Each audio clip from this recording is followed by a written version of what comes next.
Саламатсыздарбы? Мурунку жума чыккан иликтөөбүз чуу жаратты. Президент дагы актанганга аракет кылды. Маселени ачык талкуулабай, кайра мага бир топ суроолорду узатышты. Ошол суроолорго жооп берейин. Жаңы маалыматтар жана жооптор менен кошо иликтөөнүн улантуусун бүгүн көрсөтөм. Анда кеттик.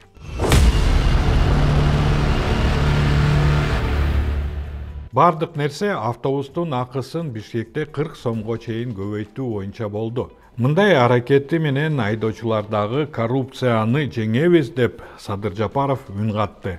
Биз болсо ага ишенбей, мамлекеттик деңгээлдеги коррупцияны биринчи кезекте чечкиле деп иликтөөбүз менен айтканбыз.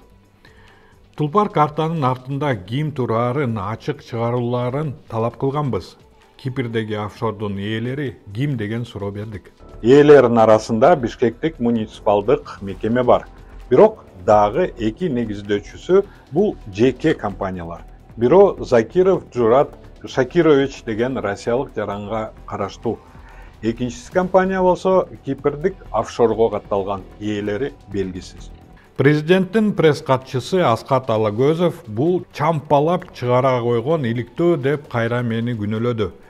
Президент нактала эмес төлөмгө өткүлө деген эле сөздү айтты деп чыкты.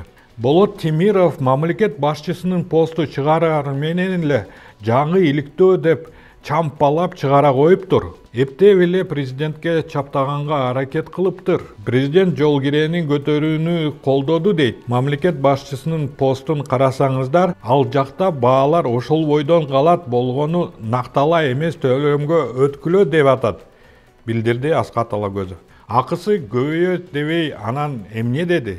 Бизди сокур деп ойлошобу? 40 сомго көтөрөбүз, айдоочулар кылып жаткан килтейген коррупциянын жеңебиз деп өзү айтканын унуткан жокпуз го. Бул элдерди ушинтип кичине балдардай алдашканы биринчи жолу эмес. Мурунку жолку баасын көтөргөнүн эстейли. Анда дагы нактала эмес төлөсөңүздөр, акысын азыраак төлөйсүңөр деп алдашкан.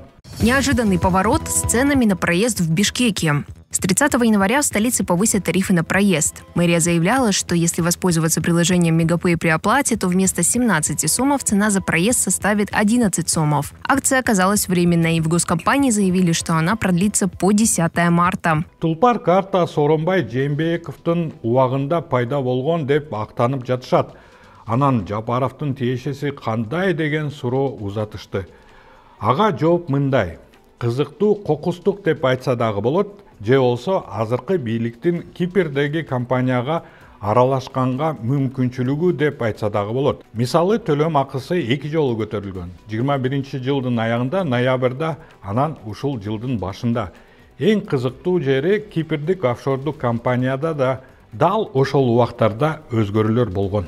Бишкекте бүгүн 1 ноябрдан тартып коомдук транспорттарда жол акысы көтөрүлдү. Бишкек мэриянын басма сөз кызматы билдиргендей, саат 8ден 21ге чейинки аралыкта менчигинин түрүнө карабастан маршруттук кичи автобустарда жол акысы 15 сом, ал эми аты жөнүн көрсөтүү менен персоналдаштырылган транспорттук картасы бар пенсионерлер үчүн жол кире акысы 8 сомду түзөт. Ошондой эле троллейбус жана автобустарда жүрүү акысы 11 сом. 21 жылдын 1 ноябрда 8 сомдон 11 сомго чейин көбөйтүшкөн. Февралда БПЦ KG компаниясына өзгөрүүлөр киргизилет. Бул өзгөрүүлөр сыйкырдуу, себеби сайтта көрсөтүлгөн эмес. Бул жеке компаниялардын үлүшү көбөйүшү дагы мүмкүн. Ал эми 1 айдан кийин Кипрдик офшордук компанияда ачык булактарга таянсак, акцияларды которуу деп жазылып турат. Бул эмнени билдирет? Офшордук компанияда же жаңы кожоюн пайда болду, же болбосо компаниянын ээлеринин үлүшү көбөйдү. 30 январдан баштап Бишкекте коомдук транспортто жол киренин жаңы тарифи күчүнө кирет. Эгер шаар тургуну коомдук транспортто жол кирени накталай берсе 20 сом, накталай эмес Тулпар картасы менен 17 сом. 24 жылдын 31 январында жол кире акысы 11 сомдон 17 сомго көтөрүлдү. Андан 2 ай мурун 23 жылдын 9 ноябрда Кипрдик офшордук компанияда дагы өзгөрүүлөр болду. Дагы ээлердин долясы өзгөрдү. Эл үчүн болсо мэрия мамлекеттин долясы көбөйдү деп чыгышты. Эми Тулпар долбоорунун жарымы муниципалитетке тиешелүү. Бул муниципалдык транспортто иштеп жаткан техниканын иштешине бирдей көзөмөл жүргүзүүгө мүмкүндүк берет. Мындай болсо Минюсттун сайтына ал өзгөрүүлөр кирет болчу. Бирок акыркы өзгөрүүлөр 22-жылы болгон боюнча калды. Ал эми Кыргызстанда өзгөрбөй, Кипрде өзгөргөнүн биз далилдеп бердик. Ошондо азыркы бийлик тиешеси бар болушу мүмкүнбү? Ооба. Бул бийликтин Тулпар карта долбооруна аралашканга толук мүмкүнчүлүгү бар. Андан сырткары долбоор башталганда швейцариялык компания BPC AG тендерлерди утту деп айтышкан. Бирок швейцариялык компания эмес, Кипрдик офшордук компания аралашканы бул суроолорду көбөйтүүдө. Ошол эле 2019-жылы жеңген компания Швейцарияда катталганы менен Россиялык Анатолий Логинов деген олигарх менен байланышы бар экенин журналисттер таап чыгышкан.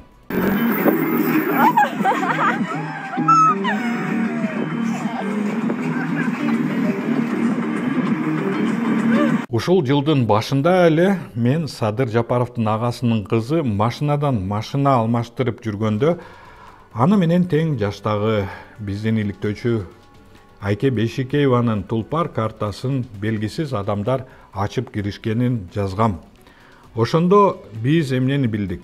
Тулпардын сайтында биздин жеке маалыматтарыбыздын коопсуздугун телефон номерибиз аркылуу гана коргоогудай кылып коюшкан. Бирок ошол эле МВДнин ар бир кызматкери оператор аркылуу биздин СМСтерди да окуй алат. Демек аларга биздин номерлерибиз жеткиликтүү. Ошондо биз Тулпар карта колдонбой маршрутка менен жүрүүнү чечкенбиз. Бир ай өтпөй Айкенин үйүнө таңкы саат 6-да МВДнин кызматкерлери тинтүү менен кирип, Айкени камакка алышкан эле.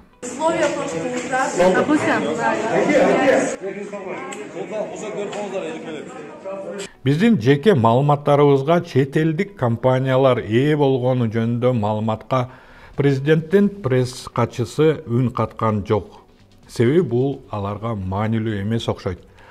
Ошол эле Тулпардын сайтынан карасак, картаны алган кезде биз жеке маалыматтарды буларга өз каалообуз менен тапшырууга макулдук беребиз деп жазылып турат. Ошол келишимди кыргыз тилине дагы которуп коюу да буларга маанилүү эмес деп ойлошот го. Себеби сайтында орус тилинде гана жазылган. В настоящем соответствии с законом Кыргызской Республики свободно, своей волей и в своем интересе, выражая свое безусловное согласие на обработку моих персональных данных ОСО БПЦ КГ. Анан кээ-бирлер бул Болоттун Садыр Жапаровдон өч алуусу деп чыгышты. Аялымды 6 жылга түрмөгө кесип, баламды соц коргоо органдарга өткөрүү боюнча соттун чечиминин айынан дегендер болууда. Эми буга чейин таптакыр эле иликтөөлөрдү чыгарбай жүрүп, соттун чечиминен кийин гана иликтеп калсам, ошентип айтышса чындыкка жакыныраак болмок. Бирок ал андай эмес. Тескерисинче, соттун бул чечими Болотту коркутуп, иликтөөлөрдү кылбай калсын деген максатта чыгарылган. Бирок корккон жокмун. Бул соттун чечими мыйзамга дал келбегенин мыйзамдуу түрдө далил менен жокко чыгарууга аракет кылам. Иликтөөлөр бул менин кыргыз элимдин алдындагы милдетим. Кыргызстандын келечегине менин салымым. Менин жеке кызыкчылыктардан өйдө турган парзым. Саламатта болгула, лайк баскыла, Patreon'го жазылгыла, көрүшкөнчө. Кызык жашоо башталды, иштете эле баштады. Бир муштундай түйүлөлү бириктирип жаштарды. Эч кайдыгер болбойло, келечекте хойлойло. Жагалданбай байларга, мыктыларды колдойло.